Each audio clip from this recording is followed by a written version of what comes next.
Welcome into DC On Screen, episode 374. This is your host, David C. Robertson, and his co-host, Jason Goss. Hi. Also your co-host. I am he. Today we're getting super spoilery, talking Lucifer 2x14 Candy Morningstar to recap. Lucifer returns with some arm candy, and completely ignores Chloe's feelings about the subject in an attempt to undo her feelings for him, which he feels were contrived by Dad. Candy helps Chloe and Lucifer get back to square one, thwarts Mom in a way she's never before experienced, and helps solve the case of the murdered frontman, all before the reveal that she was a con hired by Lucifer to help extract plans from his mom. Turns out, Mom wants to get Azrael's sword and storm her way back into heaven. I kind of enjoyed that reveal at the end. That was good. Can I give you my favorite line real quick? Okay, sure. It was actually a line from Mom this time. She's a sinister genius. Like in the middle of the episode when we still think she's just a vapid stripper. You want to know what my favorite line was? What was that? When Lucifer wrote Chloe the song, "Crime-solving devil, it makes sense. Don't overthink it." Oh, yeah. Lucifer's version of Eternal Flame is way better than the actual song that I remember. I would much rather hear that. If I have to hear that song again, ever, I would rather it be that version.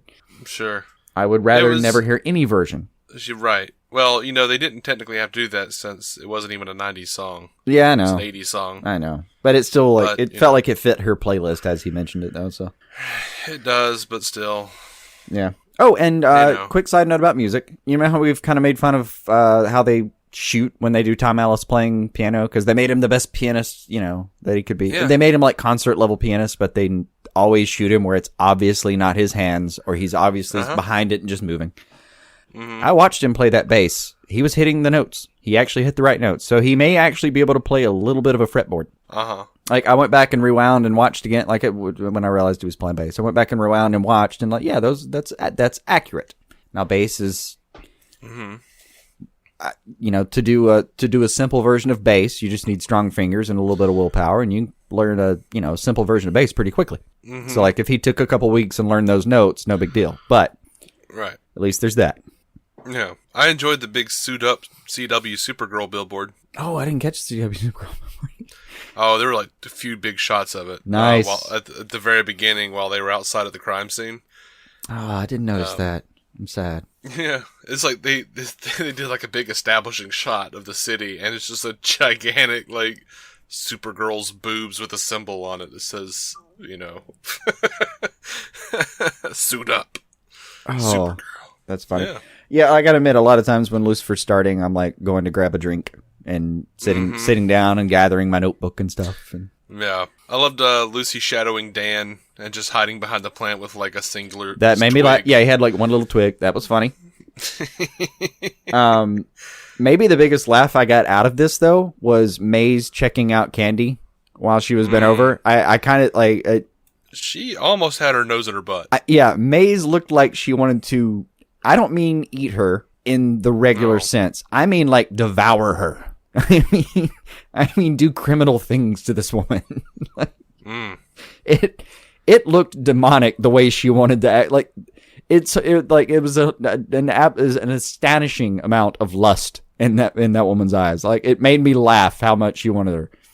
Like I had to give the actress props. I was like, okay, all right, look, on my drunkest day, I have never looked at a woman that way. That is good job. That's impressive. Like I have seen some frat boys do some dumb misogynistic things to women in a bar, and I have never seen that look in somebody's eyes. Good job. I didn't catch any of that really. Nah, it's like hilariously like she looked her over like it was a autopsy almost, but like a live autopsy of sexual possibilities. It was kind of I'm sure you're probably right. It just made me laugh, man. It was surgical. It was I don't know. The way I took it was to me she seemed seemed to be like, I don't know, detached curiosity. yeah, but like it was I don't know. The actress, I forget the actress name, but the actress that does Maze does actually a pretty good job of that, of being like intense and detached at the same time. Mm-hmm. And I think this is one of those instances where like it made me laugh. I don't know. I don't know. The way she was like bent over on her butt there, like it did look. It looked like it was like a dog sniffing another dog's butt. Yeah. But it just reminded me of River from Firefly, like just detached, curious, not quite understanding what was happening. Oh, I didn't get that. I thought she knew exactly what was happening. Like she even gives him like nice work. Like she grades Candy like a freaking prize dog. Like, she does do that. Blue ribbon. Yeah. Here's your treat. But even that seemed somewhat sarcastic. Like, oh, nice work, Lucifer, idiot. Oh, I didn't get sarcasm out of that at all. I thought it was like, nope, A+, buddy, hands up, high five. All right. I don't think she cares that much about his well-being. I think sometimes when he brings home like a hottie, she's like, damn, good job, bro. I think that's their relationship a little bit. Yeah. By the way, I'm really tired of the "What do you desire?" never working for anything but a cheap joke on the show.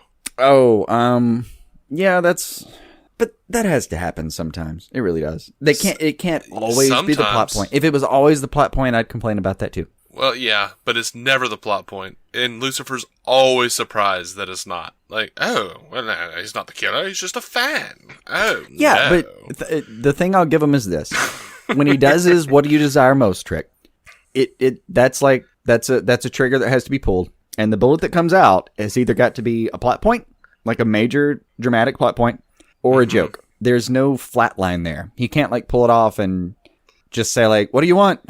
A decent retirement plan. Like, there's nothing you could say there that doesn't have to either be a little funny or pointful. Yeah. I'm not saying there's an easy way out. I'm just saying they wrote themselves into a corner, and I'm tired of it. Yeah, they did write themselves into a corner. I'm tired of this corner. I'll defend their corner for them, but they did get themselves there. I liked this line. You're protecting Chloe because she had no choice by holding up a shield made of candy. Yeah, I wrote down about holding up a shield made of candy, too.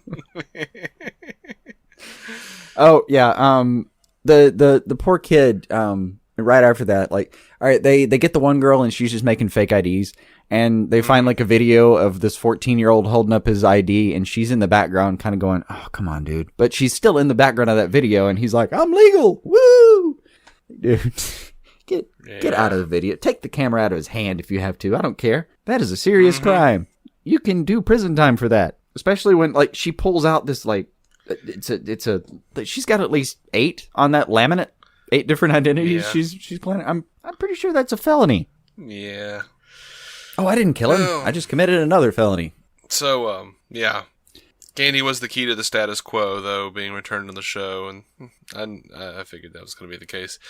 Well, yeah, I got it back to where it was before, and that's I can do all that. But Lucifer's little plan to get some information out of Mom, it did work, and it was a little clever, and I'll give the character points for that. Now, and I did like the line with Chloe and him. He made all those feelings a lie. It's like that's actually good. Right.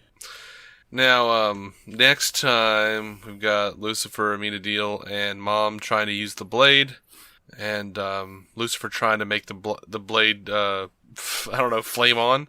Yeah. Apparently he can only do it when he has like full control of his emotions. So, in a previous episode when he was so mad at his mom that he wanted retribution, he was like completely focused and it flamed for a second. Right now he's confused, I guess, so he won't be able to get it. I think that's the synopsis as I read it, though, at least. Mm-hmm.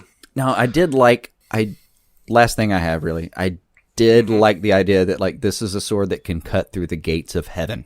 Yeah. That was just a cool image. It's a cool idea, yeah. If we ever actually see any of this stuff. Oh, God, yeah.